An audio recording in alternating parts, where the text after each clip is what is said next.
para ajudar as pessoas para que elas sejam edificadas e salvas da ira de Deus, da condenação eterna. Lembrando o texto que nós lemos, o apóstolo diz que cada crente precisa se aperfeiçoar no serviço de Deus. Procura apresentar-te a Deus aprovado como obreiro. Deus é quem tem que aprovar o nosso serviço, não o homem. Nós estamos trabalhando para o Senhor. Muita gente gosta de receber aplausos humanos, mas o verdadeiro aplauso é o de Deus, é aquele que vai nos avaliar e nos conduzir de acordo com a sua justiça verdadeira, não uma justiça injusta, como se vê na vida do ser humano. Meus irmãos, eu gostaria de destacar 3 atitudes que cada crente precisa tomar para ser bem-sucedido na vida cristã e, consequentemente, ser aprovado por Deus. A primeira das 3 é assumir um compromisso com Deus, ou seja, uma vida cristã verdadeira. É comum alguém ouvir um sermão e este tocar-lhe o coração. Quando isso acontece, o ouvinte se emociona, vai à frente, dá uma oferta para as campanhas da igreja. Depois disso, nunca mais a igreja vem a conhecer a cor daquela oferta, vem presenciar uma atitude como aquela. Foi só naquele dia. Aí o pastor continua pregando sobre o amor cristão. O crente sai da igreja com o coração cheio de amor. Chama um garoto na rua, paga-lhe o lanche, fala de Jesus para ele. Depois essa cena não se repete mais. O pastor continua pregando. O tema agora é o perdão. O crente chega em casa com a pregação na mente e no coração. A primeira coisa que ele vê em sua casa é o telefone. Pega o aparelho, liga para o irmão e diz: meu irmão, eu quero lhe pedir perdão por tê-lo prejudicado ontem. Eu estava muito nervoso. Não era essa a minha intenção. Que maravilha se isso acontecesse sempre. Mas não acontece.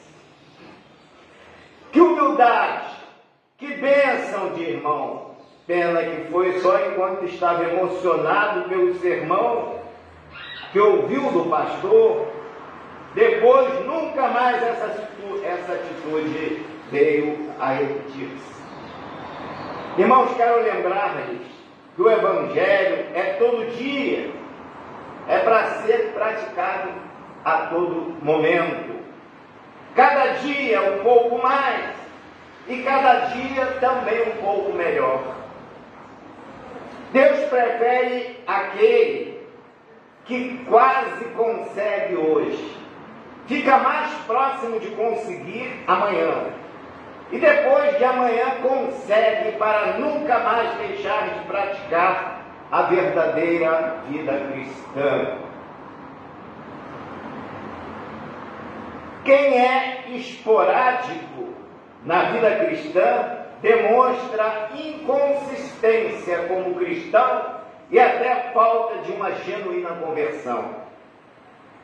Não é possível admitir que crentes verdadeiros ajam dessa forma. Um domingo vai à igreja, o outro não. Quando vai de manhã, não vai à noite. E quarta? E nos trabalhos da igreja, no evangelismo?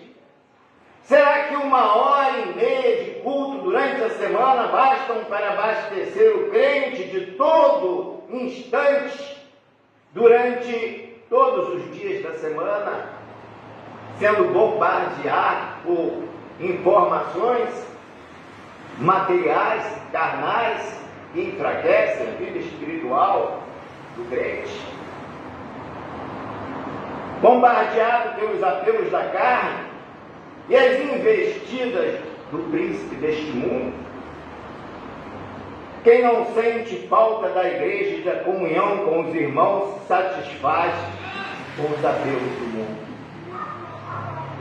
O apóstolo Tiago, no capítulo 1, versículo 8, diz que o homem de coração dobre é inconstante em todos os seus caminhos, mas Paulo aconselha a serem firmes e constantes, sempre abundantes na obra do Senhor, sabendo que o vosso trabalho não é vão no Senhor. 1 Coríntios, capítulo 15, versículo 58. O mesmo apóstolo, na carta aos Filipenses, a partir do verso 20 do primeiro capítulo, exorta aqueles crentes a serem constantes e perseverantes. Em outras palavras, ele diz o seguinte: meu objetivo é seguir a Cristo.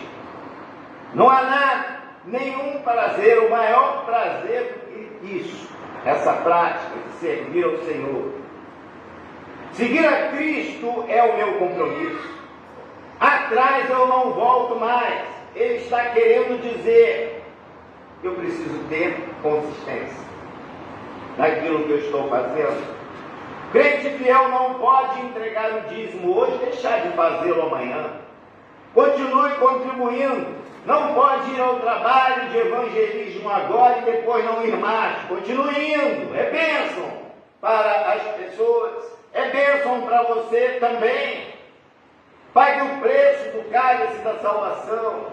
Obedeça, confesse, admita os seus erros e continue admitindo, porque você vai continuar errando. Todos nós erramos, mas precisamos reconhecer os nossos erros e pedir perdão a Deus por eles. Perdoe e continue perdoando. Ame e continue amando. Vida cristã é dinâmica e não estática. Compromisso com Deus é contínuo e toda hora, e não quando dá vontade de fazê-lo. Porque parou no meio do caminho? Porque abandonou o arado? Porque não canta mais, não declama mais, não visita mais, não ora mais, não lê mais a Bíblia, não evangeliza mais? A Bíblia diz: quem é, pois, o servo fiel e prudente que o Senhor constituiu sobre sua casa para dar o sustento ao seu tempo?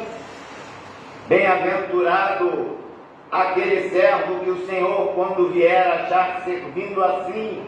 Evangelho de Mateus, capítulo 25, versos 45 a 46. Um pastor americano, em uma reunião de pastores, contou a seguinte experiência. Deus o chamou para pastorear uma igreja. Ele foi com a esposa. Aquela igreja estava quase morta.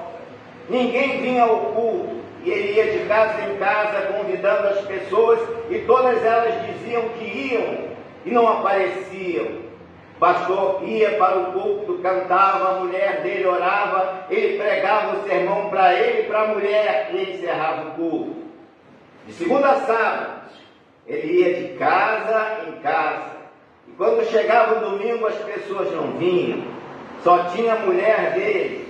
E eles cantavam um hino, e foi assim primeiro mês todo. Foi o segundo todo, o terceiro todo. Foi assim, primeiro ano todo. Pastor e mulher no culto, o ano inteiro, sem mais ninguém. Veio o primeiro mês do segundo ano, quinto mês do segundo ano. Ele chegou no templo, só estava a mulher dele ali. Ele cantou um hino e orou, pregou. No fim da pregação, a mulher dele veio à frente chorando, e a mulher dele naquele dia estava entregando a sua alma a Cristo. A mulher dele estava se convertendo naquele dia. E ele disse que no domingo seguinte o povo começou a vir à igreja e a encher a igreja. Hoje, ele vai ao mundo inteiro pregar o Evangelho, realizando missões. Sabem por que este pastor conseguiu êxito em seu ministério? Porque foi persistente, foi perseverante. E não é uma história fictícia. este pastor existiu. Seu nome é Truman, pastor Truman. Ele decidiu não desistir porque as pessoas não estavam vindo à igreja. O diabo é o mais interessado em que você pare no meio do caminho e congele os seus dons. Será que você é um daqueles de quem os outros dizem assim: fulano já foi uma bênção, o Senhor tinha que ver essa pessoa 10 anos atrás? Irmão, será que o melhor da sua vida é aquilo que ficou para trás? Se for isso, algo está errado, meu irmão. Na vida do crente, o melhor está na frente. Na vida de quem ama Jesus, o melhor está por vir. O melhor é o que ainda vai acontecer. Será você aquele tipo de gente que tem um álbum de fotografia em casa, ou uma fita VHS que você se orgulha e guarda aquilo como se fosse um troféu? E aquilo você coloca no videocassete e sorri no que fez, enquanto o diabo fica sorrindo porque você não faz mais. Meu irmão, por que você parou? Porque agora é apenas um lustrador de banco da igreja. Pense na consistência de Daniel. A vida de Daniel é de encher a alma da gente de alegria. Hoje em dia, qualquer presidente toma posse e monta sua equipe de trabalho. Ele escala o time dele, quem estava no cargo roda. Assim foi com Lula, depois com Dilma, posteriormente com Bolsonaro e voltou de novo às mãos de Lula. Às vezes, durante o mandato, várias vezes, o time é mudado. A Bíblia diz que quando Nabucodonosor passou, ou seja, deixou o cargo, ele passou, Belsazar assumiu, Daniel continuou como ministro. Mais tarde, Belsazar foi embora, chegou Dario, Daniel continuou como ministro. Saiu Dario, chegou Ciro, Daniel continuou como ministro, porque nenhum rei substituiu Daniel. Ele era consistente, seu caráter, sua fé, sua vida pregavam para os reis que vinham assentando no trono um após o outro. Eles não deviam mexer com ele. E se contar os anos que Daniel ficou no palácio, é insuperável diante de qualquer que fez em Israel. Ninguém ficou mais do que ele, porque ele era um servo de Deus consistente. Temos que alcançar um alvo, uma meta, como diz o apóstolo Paulo. Irmãos, quanto a mim, não julgo que o haja alcançado, mas uma coisa faço, é que esquecendo-me das coisas que atrás ficam e avançando para as que estão diante de mim, prossigo para o alvo pelo prêmio da soberana vocação de Deus em Cristo Jesus. Filipenses, capítulo 3, versículos 13 a 14. A nossa tarefa aqui na terra só termina quando somos convocados às mansões celestiais. Enquanto esse dia não chega, precisamos conhecer cada vez mais o Senhor da seara, como diz o profeta Oséias. Conheçamos e prossigamos em conhecer ao Senhor. Oséias, capítulo 6, versículo 3. O modelo que todos devem seguir na vida cristã não é o pastor nem o diácono, muito menos um líder de outra denominação qualquer. O modelo de vida a ser seguido é Jesus. Aí nós vamos entrar na segunda atitude que cada crente precisa tomar para alcançar o favor divino. É obter a salvação. É seguir a Jesus imitando-o no serviço. Você precisa ser um imitador de Jesus para ser aprovado como obreiro de Deus, que não tem com que se envergonhar e maneja bem a palavra de Deus. A Bíblia diz que ele, Jesus, subsistindo em forma de Deus, não julgou por usurpação ser igual a Deus, sabendo Jesus quem ele era. Quem era Jesus? Deus, Rei, soberano, Cristo de Deus, Filho de Deus. A raiz dele é fincada na divindade, pois ele estava na glória. Tendo forma de Deus, não deixou quem ele era o impedir de servir, de abençoar. Sendo Deus, não permitiu que o fato de ser Deus o impedisse de andar conosco. Isso se chama renúncia.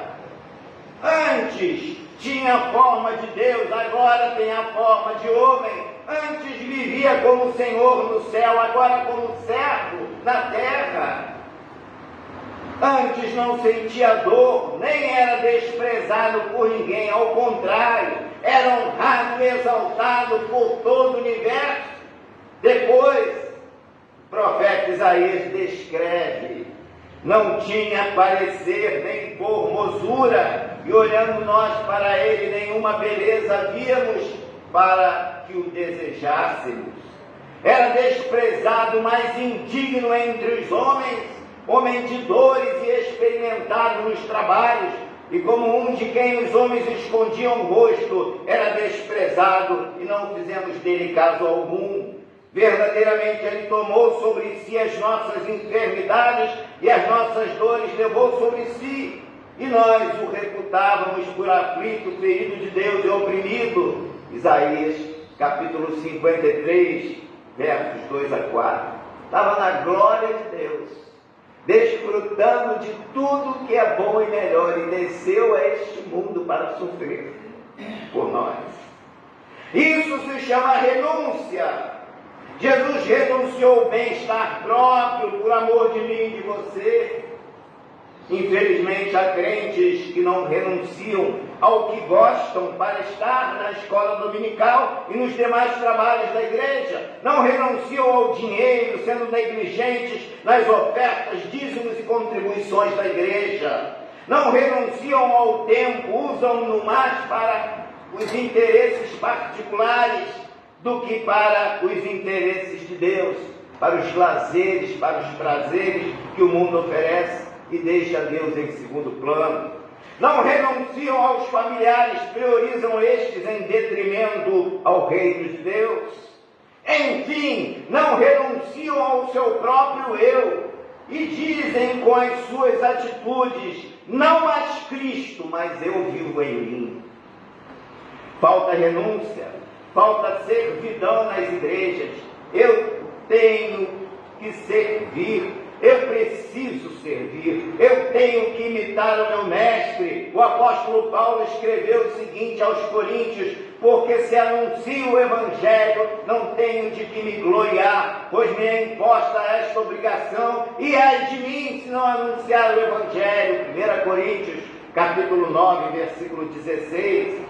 E o apóstolo prossegue aconselhando: sede meus imitadores, como também eu sou de Cristo. 1 Coríntios, capítulo 11, versículo 1. Aos Efésios ele aconselha: sede, pois, imitadores de Deus, como filhos amados. Efésios, capítulo 5, versículo 1. Quem não obedece ao seu Senhor não é servo, logo não pode chamá-lo Senhor. Há muito crente chamando Jesus de Senhor sem ser servo dele. Mas Jesus adverte: por que me chamais Senhor, Senhor, e não fazeis o que eu digo? Lucas, capítulo 9, versículo 46. Nem todo que me diz Senhor, Senhor entrará no reino dos céus, mas aquele que faz a vontade de meu Pai que está nos céus. Evangelho de Mateus, capítulo 7, versículo 21. A Bíblia diz que o nosso único e principal modelo de conduta foi obediente até a morte, morte de cruz. Todos estão cansados de saber de todas as coisas que nos cercam e nos envolvem. A prioridade é o reino de Deus. Mas quando acontecem festas e feriados, essa prioridade desaparece. Quando o dinheiro está em jogo, a prioridade desaparece. Quando se tem que escolher entre o que queremos e gostamos e o que Deus quer para as nossas vidas, a desobediência fica mais acentuada por faltar renúncia. A renúncia que Jesus teve em despir-se da tua glória e revestir-se da humanidade para nos salvar. Alexandre o Grande, comandante do poderoso exército grego, pegou um de seus soldados numa falta grave. Perguntou-lhe: qual o seu nome? O soldado, com voz trêmula, respondeu: me chamo Alexandre. Ao que o comandante sentenciou: de agora em diante, você vai renunciar ao seu nome ou renunciar à sua conduta. Os dois são incompatíveis. Prestem atenção, tem muita gente usando o nome de cristão, mas sem renunciar à desobediência e ao pecado. Verdadeiro cristão tem renúncia para abandonar o que gosta e o que quer fazer para fazer a vontade de Deus. Jesus é o modelo. Ele não fez a sua própria vontade, e sim a do Pai. E ele não era servo, mas ele era Senhor da glória. Mas se fez servo para nos salvar. A Bíblia diz que somos escravos de Cristo. Não somos donos nem do nosso corpo, nem do nosso espírito. Vejam o que a Bíblia nos diz a respeito disso. Não sabeis que o vosso corpo é o templo do Espírito Santo que habita em vós, proveniente de Deus, e que não sois de vós mesmos? Porque fostes comprados por bom preço. Glorificai, pois, a Deus no vosso corpo e no vosso espírito, os quais pertencem a Deus. 1 Coríntios, capítulo 6, versos 19 a 20. Para acertar a nossa vida com Cristo, precisamos nos disciplinar. Aí vem a terceira atitude a ser tomada. É ter uma vida cristã equilibrada e disciplinada. Antes de sabermos como podemos disciplinar nossas vidas, precisamos entender o que é disciplina. Geralmente, disciplina entra na nossa vida de um modo negativo. Quem aqui já estudou numa escola na infância que tinha um chefe de disciplina? Aquele cara geralmente carrancudo, que não queria muito papo, que estava ali para colocar ordem no negócio. Até então, a palavra disciplina era vista como sinônimo de castigo ou de vigilância para o castigo. O chefe de disciplina é aquele que está olhando para ver quem vai errar, a fim de receber o castigo. Li sobre um pastor que estudou num colégio onde só estudavam rapazes. Possivelmente seria um colégio militar. Lá, segundo o pastor, havia a seguinte frase, logo na entrada do prédio: hora é na hora. Antes da hora, ainda não é hora. Depois da hora, já não é mais hora.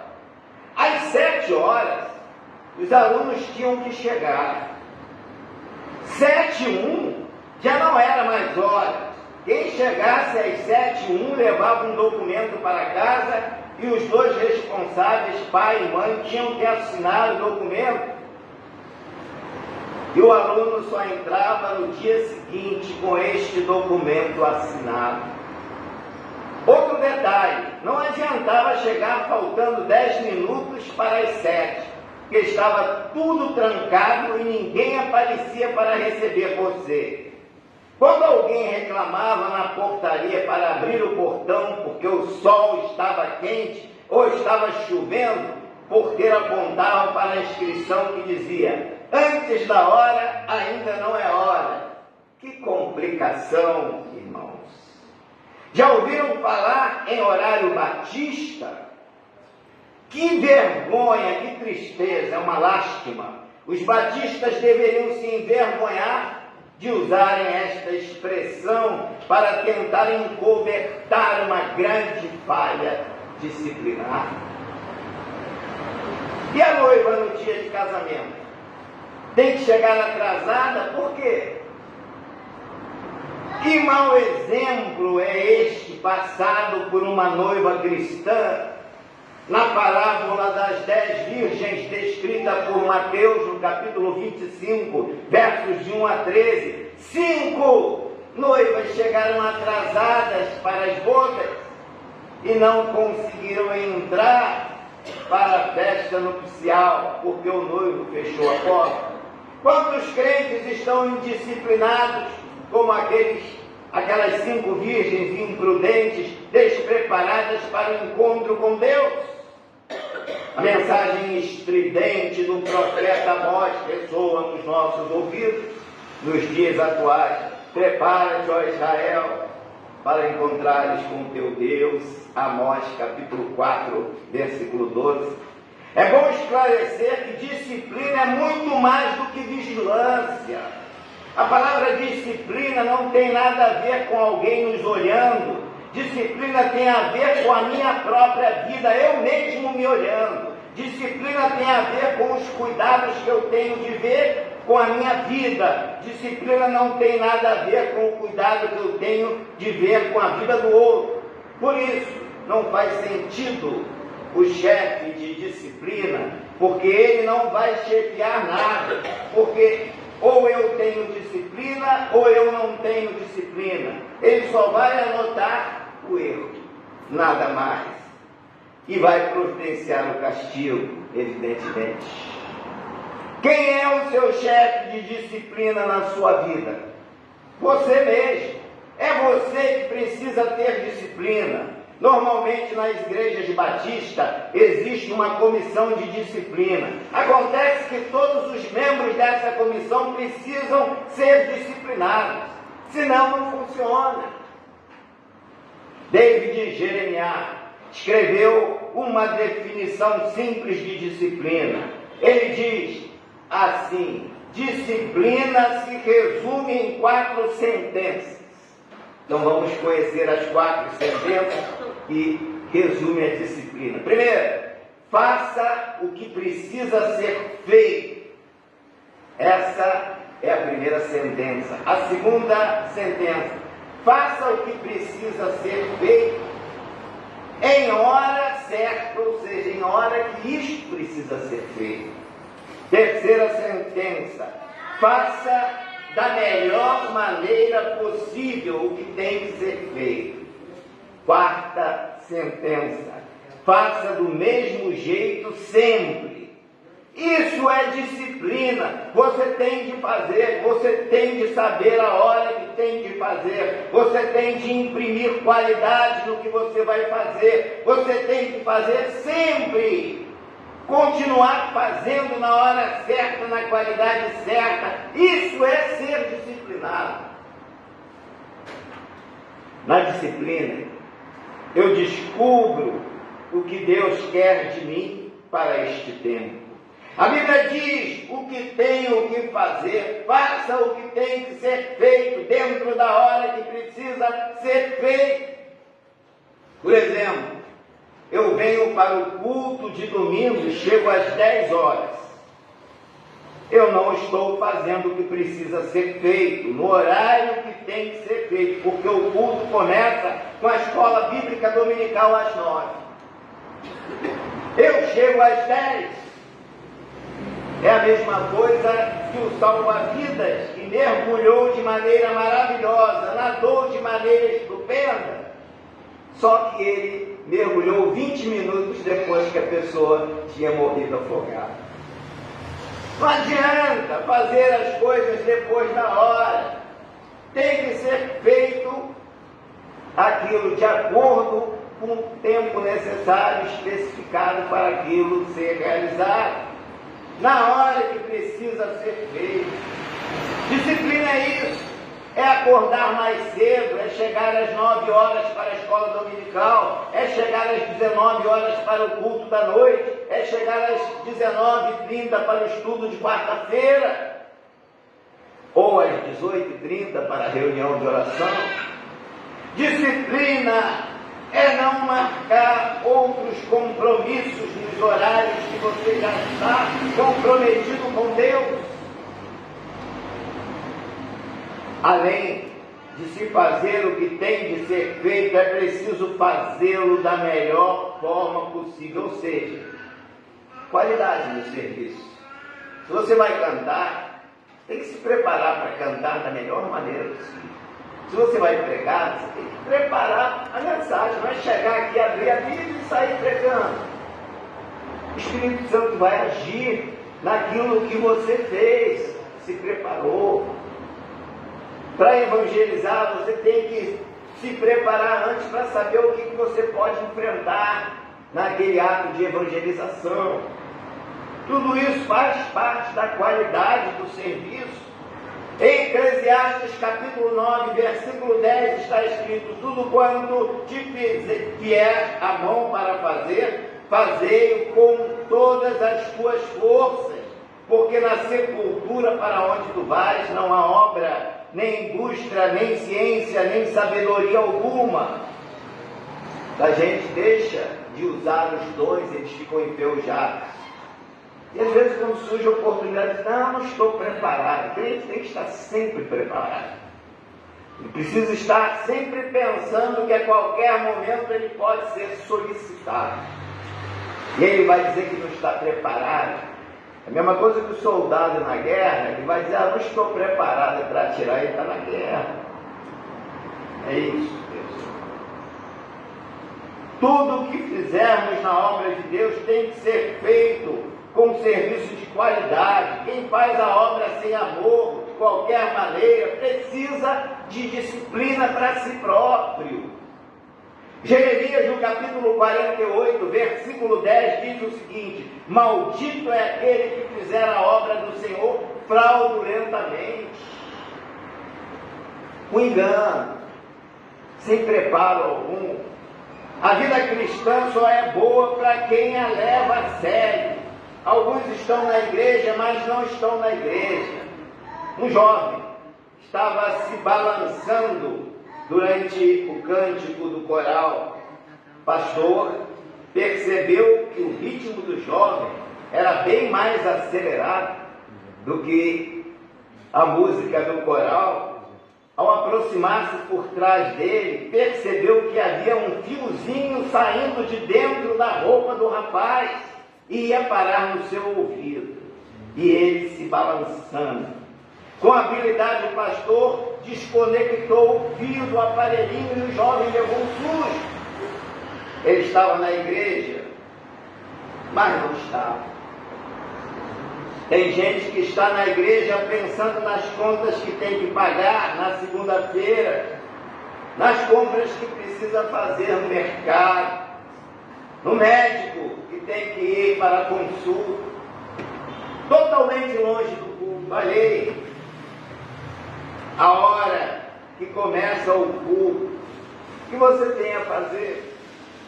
Abrir o coração e prestar culto a Deus, adorar, orar, louvar e ouvir a palavra, receber a edificação, aplicar na vida e crescer. Mas se na hora do culto você atender chamadas de telefone e celular, dar risadas ou conversar, você não está sendo responsável, você está sendo indisciplinado. Está sem disciplina, pois não está fazendo o que tem de fazer na hora que tem de fazer, com a qualidade que precisa ser feito. Enfim, você está realizando a obra de Deus fraudulentamente, rebaixadamente. Cuidado com a maldição de Deus. Para recapitular, encerrando, as 3 atitudes que o crente precisa tomar para ser aprovado por Deus na vida cristã. Primeiro, assumir um compromisso sério com a vida cristã, com responsabilidade. Segundo, seguir as pegadas de Jesus, imitando-o como modelo de vida a ser seguido.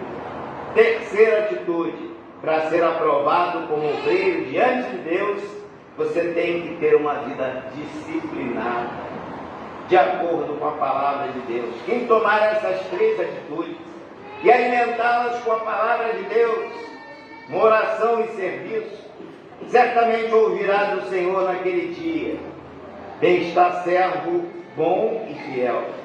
No pouco foste fiel, no muito te colocarei. Entra no gozo do teu Senhor. Todo mundo vai querer ouvir isso quando deixar este mundo. Mas para ouvir isso, tem que atentar para o conselho que Paulo dá a Timóteo e a todos nós. Procura apresentar-te a Deus aprovado como obreiro, e não tem com que se envergonhar, que maneja bem a palavra da verdade. Que Ele assim nos abençoe.